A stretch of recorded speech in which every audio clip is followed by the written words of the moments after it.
vedare tinokuchingamidzai zvekare kune chimwe chirongwa pano paZim, Facebook, Secrets and Confessions. Tadzoka zvekare nemamwe mamessages. Message yedu yekutanga yakamira sekudai so: hanzi makadi zvenyu mukoma, ndinokumbirawo kuti munge muchindiposterawo nyaya yangu makaviga chitupa changu. Inini ndiri murume ndine makore 30 years ekuberekwa. Ndauyawo pano kuti ndinge ndichizokuudzaiwo nyaya iyo yandakaudzwa nasisi vangu avo vainge vari first born mumhuri medu. Saka sisi ivo vakashayika panguva iyaya yecorona. Sisi ndo pavakashayika but vakafira muno muSouth Africa. Saka sisi vakati pavakanyanyisa kurwara then kwainge kusingatendedzwi kuti munge muchienda kunovaona makawanda, but sisi vakabva vazotanga kuchema vachiti ndikungoda kungoona at least hama yangu. Saka ndini ndainge ndiri ndega, hama yepedo ndainge ndiri padhuze. Vamwe vainge vari macousins but vekusaidi rekwana amai. Saka vamwe vana mukoma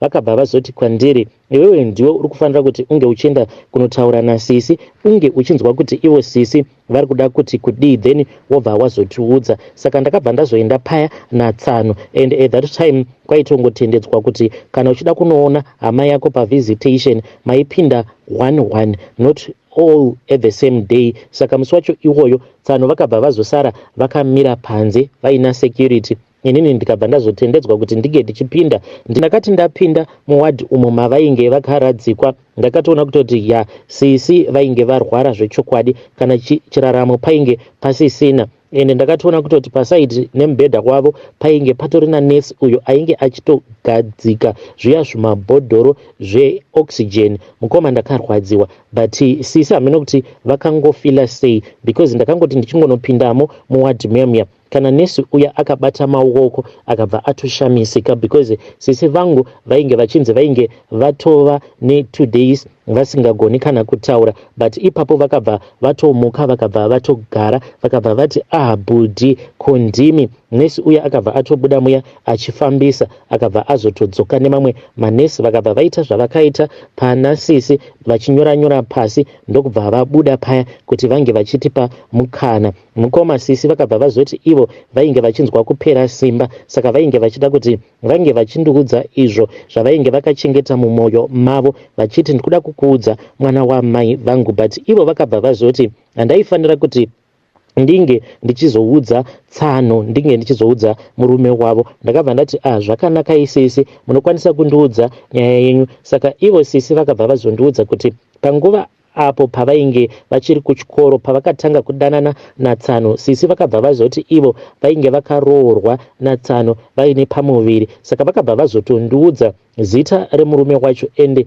zveshuwa murume iyeyo ndinomuziva, but murume uyu manje mukoma pari zvino haasisiri muZim, iye pari zvino akatoenda kumhiri kwemakungwa. Saka sisi vakandiudza kuti iyeye murume iyeye ndiye ainge akavapa pamuviri. Saka not knowing kuti murume uyu ndingamukontakta sei, because pandakambotaura naye ndakabva akangondipa response gra1 ndokubva angoramba zvake akanyarara, ende ndinoti kana ndikamutumidzira mamessages haandipinduri. Zvino ndinotya kuti kana ndikagara ndangonyora nyaya iyo yandakaudzwa nasisi ndichimunyorera murume uyu zvimwe kuda maybe foni yacho inoitawo ichibatwa nemukadzi wake. Saka kuti murume uyu pandakamuti hai iye akabva ati hai, ndakabva ndatozvipa introduction ndikabva ndati ndini nhingi takakura tichigara tose kumaraini kumwe chete, uye ini ndiri hanzvadzi yanhingi. Saka kubva zvandakangotaura zita rasisi akabva atongoti zii, not knowing kana iye achiziva.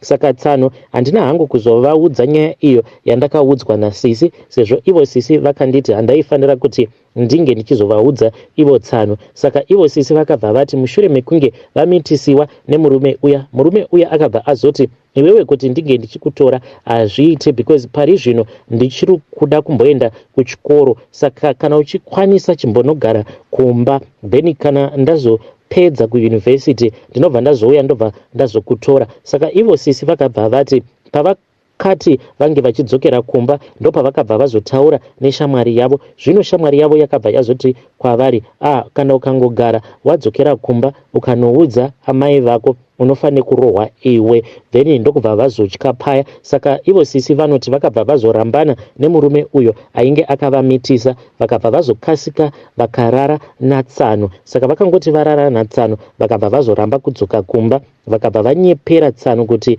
ndanga ndichitori mhandara since Tsano ivo vakati yainge itoriwo first time yavo kusangana pabonde nemunhukadzi. Saka vainge vasitomborinawo idea yekuti chii chinonzi mhandara, kurara nemhandara chii chinoitika. Saka Tsano vakabva vatongogamuchira mushure mekunge ivo sisi vazoudza Tsano kuti wandimitisa. Saka Tsano havana kana chavanotomboziva, vanotofungidzira kuti firstborn yavo ifirstborn yavakaita vose nasisi, but sisi vakandiudza otherwise. Saka nyaya yacho haina kuzogumira ipapo. Sisi vanoti ivo sezvo vakazongopinda mumarriage naTsano nekuda kwekuti vainge vari desperate, vakati ivo zvakavatorera makore akati wandei. Vanoti ivo vakazotodzikama mushure mekunge vazozvara mwana wechinhamba 2 ndopavakabva vazodzikama. Vanoti pose apa ivo vainge vachingozvifadza nyama dzavo, vainge vachiti paya Tsano pavanenge vasipo pamba, sezvo Tsano vainge vachito zvekudhiraivha. Saka Tsano vainge vasingadzoke kumba each and every day. Saka ivo sisi vanoti vaitora mukana iwoyo wekuti vange vachiita zvemaboyfriends. Then sisi vanoti pane pamwe pavakazonyengererwa neimwe boyfriend yavo iyo yainge yava kuvadzidzisa kuenda kumabhawa, asi ivo vanoti vaigara vachingomuudza murume uya uyo wavainge vachidanana naye kuti izvi zvekutorwa ndichiendeswa kumagochi uye ndichiendeswa kumabhendi handizvifarire, but murume iyeye hanzi ndo hwainge hutori upenyu hwake. Saka nekuda kuziva kwekuti, saka ivo sisi vakati nekuda kwekuti murume uyu ainge aine mari dzake, vakabva vazongotanga kungotevedzera zvose izvo zvavainge vachinzi ndizvo zvandikuda kuti tinge tichiita nemurume uya, vachiitirawo kunyengerera mari. Saka vanoti pane rimwe zuva pavakazoenda kune rimwe bhendi, vakati variko kubhendi kuya ndo pavakabva vazotanga kutaura manje neumwe murume. Uyo murume akavaudza kuti kana uchida handei paseri apo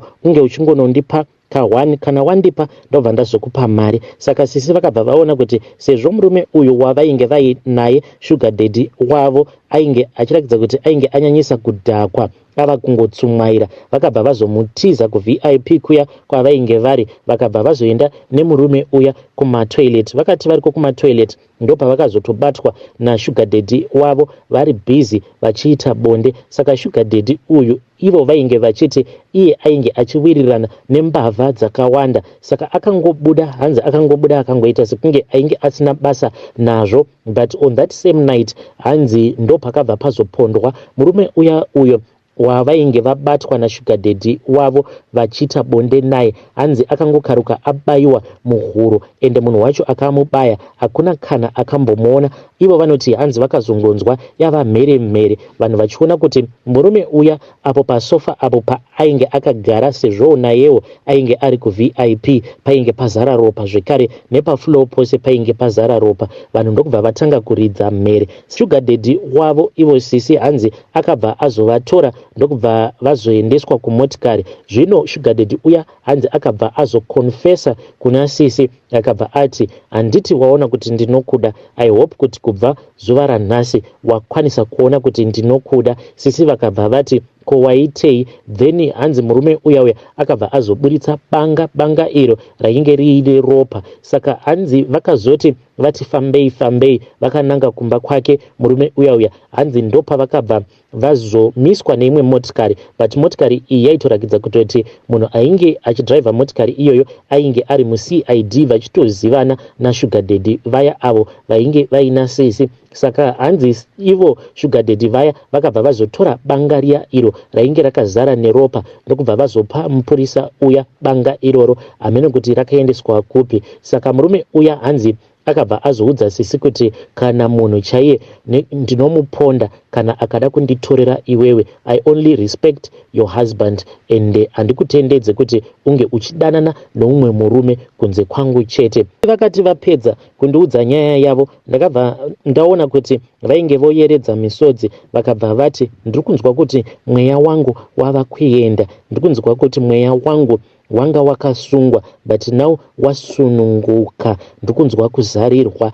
ndichidana manesi. Saka ndakabva ndatanga kuridza mmere ndichidana manesi aya, vakabva vazouyawo vachimhanya. But mukoma, the moment yandakangotendeuka ndichidana manesi aya, sisiwo vangu vakabva vatongofa. Havana kana kumboita zviya zvekutandadza kana kuita sei. Ndakati ndichingotendeuka kudai, mukoma, even though this was the first time kuona munhu achifa, but ndakabva ndatoona kutoti apa upenyu painge pasisina. But ndakamboita confusion because sisi vainge vakatosmaila. Then manesi aya akazoti asvika, umwe wacho ndo paakabva azonditora. But ndega ndakatoona kutoti maketeni ainge otovharwa, ndikatosuspekta kutoti sisi vainge vatoshaika. Mukoma, ndakabudamo mumawadi umo mainge muina sisi vangu ndine imwe confusion. Tsano vakabva vazotendedzwa nemanesi kuti tsano ndo pavakabva vazotendedzwa kuti vange vachipinda mugedhi.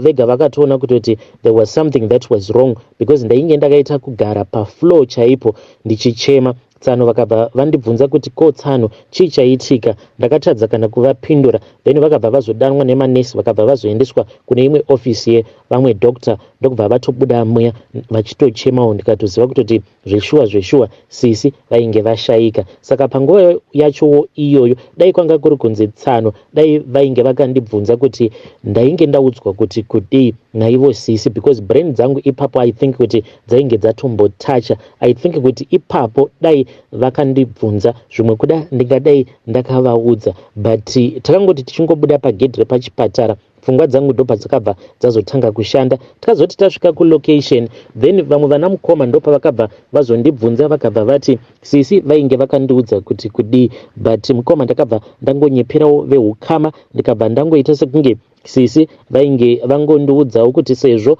vainge vava kunzwa kuti mazuva avo ekurarama pano panyika ainge apera, ende vainge vachida kuti kana ivo vafa vana vavo vange vachizotorwa vange vachizoenda kunochengetwa namuchembere kumusha. Nanhasi uno vana ava vakabva vazototorwa vakabva vabviswa mumaoko aTsano uye vagere kumusha vanochengetwa namuchembere amai vangu. But ndakatongonyepera veukama mukoma, sandizvo kana zvakambotaurwa nasisi. Sisi havana kana kumbotaura anything about vana, vakangondiudzawo nyaya yavo yekuti mwana wavo wekutanga first born haasi mwana uyo wavakaita naTsano. Vakandiudza zita remurume uyo wacho akavapa pamuviri ipapo. Zvekare vakabva vazondiudza kuti pavainge vari kumafaro pane umwe murume uyo wavakabatwa vachiita bonde naye vari mutoilet. Murume iyeye ndokubva azopondewa. But nyaya iyoyo handina kana weukama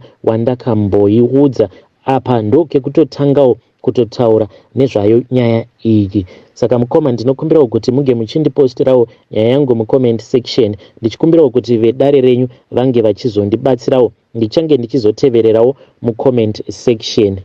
Vedare ndo message iyo yandakatumidzirwa ichibva kuna mukoma vedu. Please ngatizamei kuti tinge tichitaura navo mukoma vedu ava mucomment section. Rekedzai tibva taenda panyedu inotevera. Nyedu inotevera yakamira sekudai so. Hanzi makadi zvenyu mukoma, mainge muri mugore ra2014 apa pandakaitawo unhubu ende ndakatobatsirwa nehanzvadzi yangu. At that time mukoma, ndainge ndazvitarisa ndikabva ndaona kuti ko ingawani zvandatokura apa ndava nevana vatatu apa zvemarriage zvatoramba. I had 2 kids with one father, then the other one aina baba vake. Zvino mukoma, ndakabva ndazonyengwa neumwewo murume uyu mukoma ndakabva ndatomuitira unhubu. Ndakabva ndazotora mapictures iwayo ndokubva ndazomatumidzira kune hanzvadzi yangu. Mazuva acho iwayo hanzvadzi yangu yainge ichifamba ichibatsirana neumwe muprofita uyo ainge ari wenguo tsvuku. Saka akabva azoita kuti ndige ndichiitirwa minamato ndokutopindawo kwandakaita mumarriage. Asi zvinondirwadza mukoma because ndinoti kana ndikatarisa murume wangu like ndinozvibvunza kuti ini nemurume wangu kuzoona tichizonopinda mumarriage, rudo rwechokwadi here kana kuti rudo rwespiritual love? because mukomana achi I don't know, handizivi, should I feel guilty about it kana kuti zvandakatoita zviri right. Uye chinondirwadza ndechekuti inini ndichizonopinda naye mumarriage iye ainge asina kana kumbogara akaita vana, saka mukuzonotaura naye iye ainge achinditi at least kana ndikakwanisa kuzoitawo vana 4, but inini manje mukoma andakatoona kutoti handingambokwanisi kuti ndinge ndichizozvara vamwe vana 4 on top of vana 3 vandainge ndagara ndiinavo, saka ndakangokwanisawo kungomupawo 1 ende ndinongogara ndichingomudza kuti zviri kuramba sezvauri kungoonawo kuti zviri kuramba. Saka inini manje zvinoitika pandiri ndezvekuti kana ndikaenda ndikanobayiwa dhepo, like kana ndikabayiwa dhepo then kunyange ndikasazodzokera even after 3 months dhepo rere rinokwanisa kutondichovha kwegore rose. Saka like izvozvi ndinongotaimirawo once a year, it will be more than enough. Ndinongotaimira ndobva ndatoti mutown. Saka pacho patinokwirira mataxi pane women's clinic, ndo pandinobva ndangopindapo paka private women's clinic, ndobva ndatononzi dhepo rangu ga re200 rands, murume asingatombozvizivi kuti mukadzi uyu zvaati ari kuenda kunotenga chisevo anenge achitoenda kunobayirirwa dhepo. Ende ndinoona kuti zvinhu zvandiri kuita it is not nice, but at the same time mukoma kuti izvozvizvi ndinge ndichinzi ndatakura futi pamwe pamuviri baby number 5 nemaomero akaita upenyu, iyewo murume kuti nditi ndinokwanisa kumuzvarira umwe mwana apa murume wangu tichasoona kuti plani yeupenyu hapana, tiri kungoraramirawo kungotengawo chikafu chekungodyawo muno muSouth, zvekare nekungoraramirawo kungotengerawo vari kumusha chekudya. Development chaiyo kana ndakazvitarisa development apatomborina. Ndakatongomumanikidzawo kuti ange achitongovakawo, but upenyu hwacho hwakatongooma mukoma. Kunyange ndikatarira kwaanobva marwadzo, handine hangu kutaura zvakawanda. Vedare ndo message iyo yandakatumidzirwa ichibva kuna vanzvadzi vedu. Hanzi kunyange ndikatarira background kunobva murume wangu marwadzo, handidi kutaura zvakawanda. Hanzi ndinobayiwa dhepo. Saka dhepo riri dangerous. Munhu anonobayiwa dhepo ka1 gore rose anenge atori bho. Apa baba boy mune muchishingirira muchiti this time around munhu anoita pamuviri. Apa munhu anenge achitotaura kutoti vana vandazvara ivavo vatokwana. Pakaipa. Tell me what you think in the comment section.